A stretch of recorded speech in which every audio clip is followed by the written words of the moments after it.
So Steve Reed, the Secretary of State for Housing, went on a New Statesman podcast, but he was facing Ollie Dugmore. Now, Ollie asked Reed about abolishing landlords and the Green Party, and Steve's answers, oh my God, were embarrassing. Should we abolish landlords? Well, then you would have nowhere for people to rent. Obviously, the Green Party have sort of made this quite central to their campaigning. I haven't actually seen that. But, Really? Having met Greens, it doesn't surprise me. Okay, tell me about that. It doesn't surprise you? No, well, they're just a bit wacky, aren't they? They want to legalise hard drugs. They don't seem to believe in borders, and I think that's quite an illiberal position. If you abolish landlords, then where are you going to get the homes from? Or if the Greens got a magic money tree and they're just going to build all their homes out of nothing? So the first fallacy, abolishing landlords, doesn't mean there's no housing stock, right? Changing ownership doesn't mean that the house just disappears or goes into the neversphere.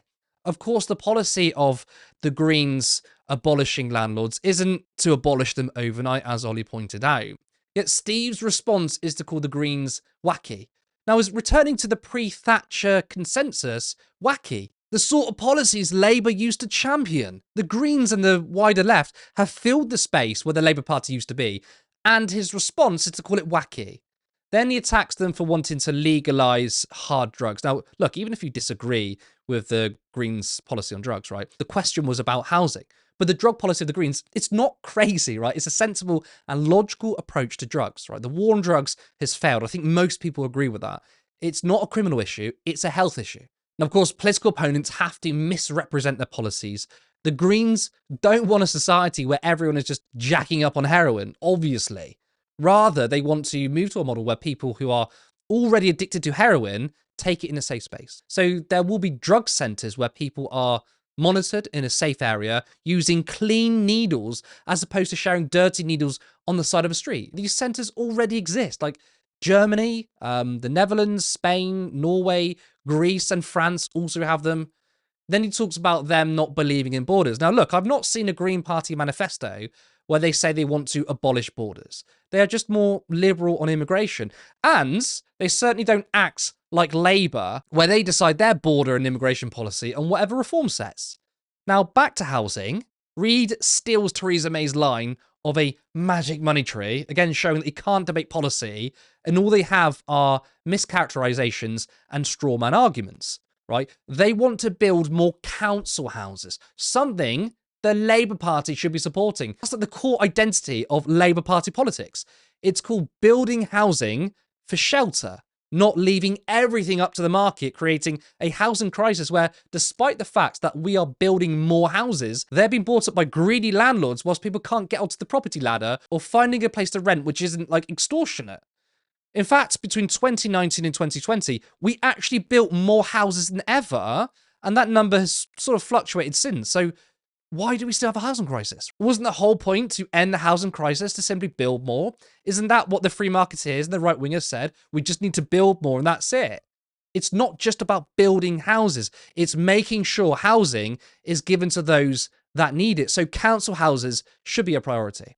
Now, Ollie goes on to explain how landlordism is creating more inequality, and the answer from Reed is actually shameful. To represent their position, I think they would say, we're not literally saying, all right, we're going to criminalise being a landlord. Yeah. What they're saying is, what does a private landlord sort of materially bring to the housing sector? They don't build the houses themselves, do they? They own them and then they rent them out. There's an economic way of viewing that is economic redistribution in the wrong direction, right? It's from a wage class who can't afford to get on the housing ladder, and it's extracting wealth from them and taking it to an asset class who do own those homes. There are reasons and times in people's lives when we want different options. I rented my home for years. I had flats that I didn't like. They weren't well maintained. I had really lovely flats. I think somebody offering you a product that you want to pay for, in that case a flat, at a price that you are happy with is a good thing. And I don't see why you'd want to ban that.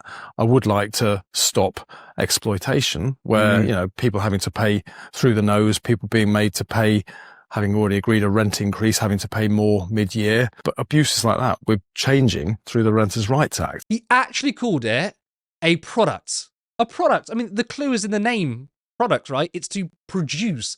Landlords don't produce housing. They buy an existing asset and then sell it back to you or rent it back to you. Now, even if you're one of those big property tycoons and you use the existing capital, probably from renting out to tenants, right, to build more rental properties, it was the workers who built the housing, not the owner. They just had the capital to do so. And Steve giving the most bootlickery answer. It doesn't matter if you have a good or bad landlord. The entire process is predatory, right? You have someone where you're paying their mortgage and then they have control over your life, over your shelter. Now, even if a landlord keeps rent lower than, let's say, market value, it makes no difference because it's an inherently unequal system where one has power over someone else. And those that say, well, I don't make much from rent, I'm not rich from it, you still rely on tenants to basically maintain an asset for you every single day until you eventually sell it after the asset is appreciated in value. I'll give an example. It's like giving someone something valuable, say it's a watch, right? You tell them, look after it, clean it, maintain it, and then they pay you even though they're looking after your thing. And then after 20 years, you take it back off them, sell it for more than what you paid for, and expect the person who did the work in maintaining it to thank you. And then Steve is like, well, do you know what? It's not a bad system because you might have a renter who's happy to pay this price, etc., etc. I mean, has there ever been a scenario where people are happy with the cost of rent? People are so desperate to find a place to live and often give up way more than they should. Yet Steve seems to think there's some kind of equal dynamic between the owner and the tenant and that they just barter the price where both parties are happy. I mean, we have examples in this country where people are offering to pay 6 months rent up front because they're so desperate to have a place to live. Supply isn't keeping up with demand. Now, when I say supply, as I pointed out earlier, it's not supply in terms of housing stock. There's enough. It's the fact that that housing stock has been hoarded by greedy landlords. So, of course, it's not keeping up with the demand. I mean, is Steve that out of touch? It isn't a commodity or a fucking car boot sale. It's literal housing. And you can't stop the exploitation of an inherently exploitative practice. A Labour MP is sitting there literally defending landlordism as a good thing. I mean, Keir Hardie will be turning in his grave. Now, to be honest, I didn't expect anything different from this set of Labour Party bastards, especially Reid, who's so chummy with Morgan McSweeney. Abolish landlords.